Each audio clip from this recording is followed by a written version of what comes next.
Becky. I work in the learning disability community team based here in Wakefield, and I've been in the trust for about just over 2.5 years.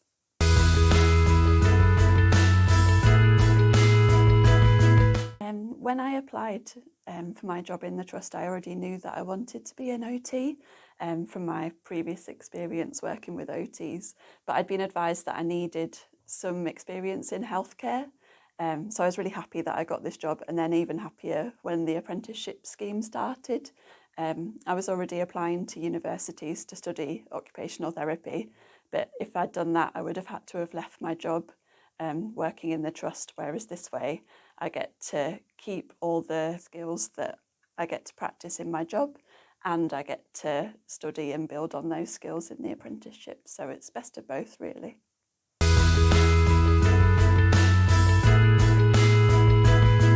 So I had to submit an expression of interest, which was just a form with kind of my details and maybe a short statement on it.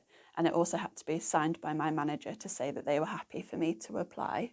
And then I was invited to an interview, and the interview was with the OT lead in the trust and with the course leader at university. It was over Teams, and I think they each had a few questions. They were quite straightforward, really. Things like why I wanted to study OT, why I think what qualities I had that would make me be a good OT, and things like that. And that was it.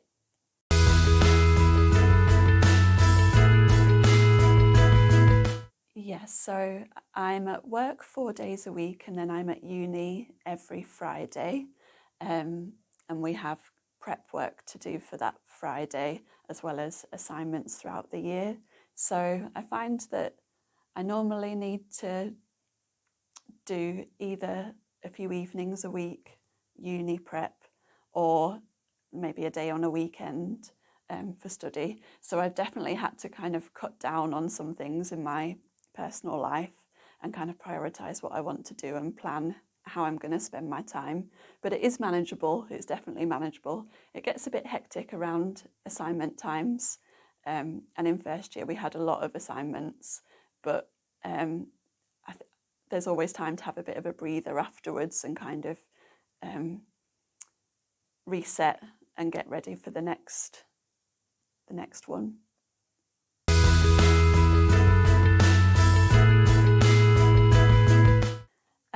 I get a lot of support from all sides, really. I think the team that I work in is really supportive.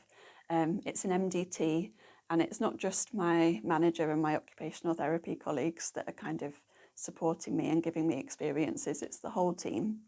There's also 5 other OT apprentices from SWYPFT doing the course at the same time as me, and we've got a WhatsApp group together where we can kind of share our experiences and check in with each other. And then uni is really, really supportive. The lecturers are all really approachable. They're always asking for feedback, and they don't want us to hold back in terms of feedback either. They really want us to know that we can talk to them about how things are going, what's working well, what's difficult. And then there's loads of extra support services at the uni as well in terms of, for example, the academic skills team. So if you're a bit worried about how to write an assignment, they're there to help with that. So there's lots of support available. I've not felt like I'd not been able to talk to someone if I've needed to.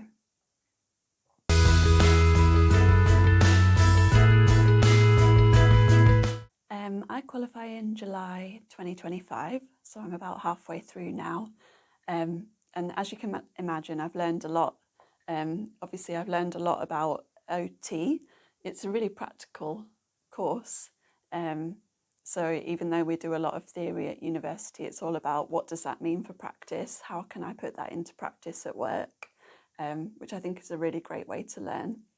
And then through work, I've been able to get a lot more experience working with the other OTs in the team. So I'm working with different clients, I'm working with different professions, working with different agencies and getting all that experience while I'm studying, which is great. And then I also think that I've learned a lot about how to manage my time. Still learning, still trying different ways, but I'm feeling a lot better compared to first year, where it was a bit of a struggle at the beginning, in terms of trying to fit everything in. And then also kind of learning about myself as a learner too. So in first year, I wasn't expecting it, but I was really, really anxious and nervous before each assignment deadline, and then before each result was released as well. And at school, I don't remember feeling anxious about that sort of thing. So that was a bit of a shock, but I've kind of accepted that now. I know it's going to happen, but it'll be all right.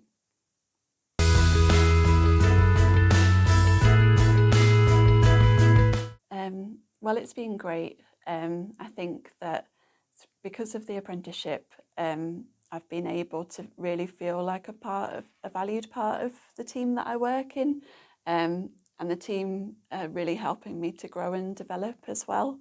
So I'm getting a lot more chance to try different experiences and get more opportunities at work, which I might not have done if I'd continued in my previous role. So I'm really grateful for that.